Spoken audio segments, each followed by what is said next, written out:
हमारे सभी YouTube family को बहुत बहुत जय जय श्री सीताराम। हमारे जीवन में तमाम परेशानियां इसलिए होती हैं क्योंकि हमारे ग्रह बैलेंस नहीं होते और उनका कुछ ना कुछ दुष्प्रभाव हमारे जीवन पर पड़ता रहता है। वो बहुत सारे दुष्प्रभाव तो एक्चुअली हमारे खुद के क्रिएट किए होते हैं। अब सोच रहे होंगे कि भैया किस तरीके से, जैसे कि हमारे साधु संत बड़े बुजुर्ग हमेशा ये बतलाते रहते हैं कि भैया सवेरे आप जल्दी उठें, स्नान कीजिए और उसके बाद में ही किसी काम में लगिए। लेकिन लोगों का उठना, नहाना धोना, खाना खाना, उसका कोई नियम नहीं है। जब कोई नियम नहीं होता तो हमारे को एक बात याद रखनी चाहिए कि सारे काम डिस्टर्ब होते चले जाएंगे और हमारा ये शरीर रोगों का घर बन जाएगा। हमारे को कम से कम शिक्षा लेनी चाहिए अपने ग्रहों से, सूरज भगवान से, कि इनके उगने का टाइम है, इनके जाने का टाइम है और ये कभी छुट्टी नहीं लेते हैं। इसी तरीके से चाहे जीवन में आप चाहे नौकरी कर रहे हो, चाहे व्यवसाय कर रहे हो, चाहे आपके पास में कोई एक ऐसा दिन हो खाली समय, उस खाली समय में भी आपके शरीर को कुछ नियमों से बांधना होगा, क्योंकि हमारे शरीर के अंदर के जो ऑर्गन्स हैं वो भी बंधे हुए हैं। आपका हार्ट दिन रात चलता है, वो कभी एक सेकंड के लिए नहीं रुकता।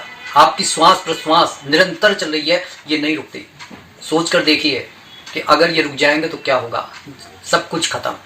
बिल्कुल उसी तरीके से हम अपने जीवन को संभाल सकते हैं और बिगाड़ भी सकते हैं। लेकिन अब जिनके ग्रह बिगड़े हुए हैं वो क्या करें, वो छोटे छोटे कुछ कार्य आपसे शेयर करूंगा, वो कार्य आपको करने हैं। सबसे पहले तो हम स्टार्टिंग करते हैं स्नान करने से। स्नान करते समय आपको क्या करना है, एक छोटा सा आपको पेस्ट तैयार करना है।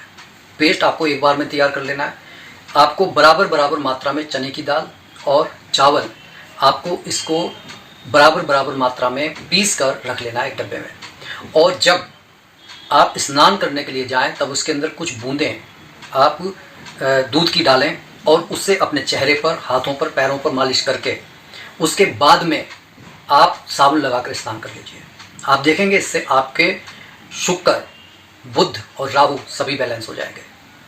दूसरा, खाना खाने के बाद आप जरा सी सौंफ जरूर खाएं।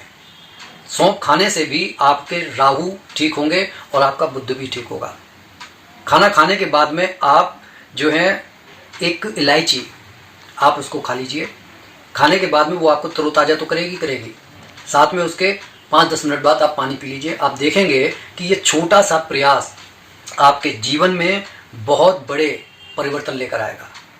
आपको जो मति भ्रम की जो एक समस्या हो जाती है, आप जो निर्णय नहीं ले पाते हैं, आप देखेंगे कि आप उनमें बिल्कुल परफेक्ट होते चले जा रहे हैं। समय लगता है क्योंकि जब आप बीमार हैं और दवाई आप ले रहे हैं, हाँ ये शर्त है कि भाई पहली पुड़िया आप लेते के साथ में ये वर्क करेगा, लेकिन आपको ये कम से कम 6 महीने, 7 महीने, 8 महीने, साल भर, जिंदगी भर अगर कर सकते हैं तो बहुत बढ़िया।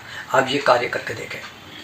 एक last but not the least, आपको क्या करना है कि हर शुक्रवार को, वैसे तो आपके घर के अंदर चावल होना चाहिए, चाहे आप खाते हो चाहे नहीं खाते हो, आपका 1-2 किलो चावल आपका होना चाहिए जो चंद्र को जो है संकेत कर रहे हैं, और वही आपकी मनी के फ्लो को बढ़ाता है, वही आपके जीवन में फ्लेक्सिबिलिटी लेकर आता है। आपको करना क्या है, शुक्रवार के दिन आपको थोड़े से चावल, वाइट चावल, और उसमें आपको दही डालकर आपको खाना है। ठीक है, अगर चीनी डालकर खा सकते हैं बहुत बढ़िया बात है, लेकिन अगर कोई बीमार है तो आप सिर्फ इतना कर लीजिए कि आपको दही और चावल, उसमें कोई नमक नहीं, कोई चीनी नहीं, आप कुछ मत डालिए। फिर आप इस तरीके से थोड़े से चावल आप खाइए और साथ में मन के अंदर ओम शुम शुक्राय नमः का जाप करते रहिए। आप देखेंगे कि धीरे धीरे से आपके जीवन में परिवर्तन आ रहा है। आप जो सुख, जो समृद्धि चाहते हैं उसकी बाढ़ आपके जीवन में आने लगेगी। साथ ही कोशिश कीजिए कि शुक्रवार के दिन हो सके तो सफ़ेद कपड़े पहनिए। अपने विचारों को बिल्कुल, जिसे कहते हैं ना कि चांद में भी दाग है, आपके विचारों में कोई दाग नहीं होना चाहिए। इस तरीके के आप अपने विचारों को शुद्ध, पवित्र बना लीजिए, क्योंकि सफ़ेद रंग शुद्धता और पवित्रता का पर्यायवाची भी है। तो ये छोटी सी वीडियो ज़्यादा से ज़्यादा शेयर कीजिए और इससे लाभ कमाइए। ठीक है, कमेंट बॉक्स में इष्ट देव का नाम लिखना ना भूलें। बोलिए जय जय श्री सीताराम।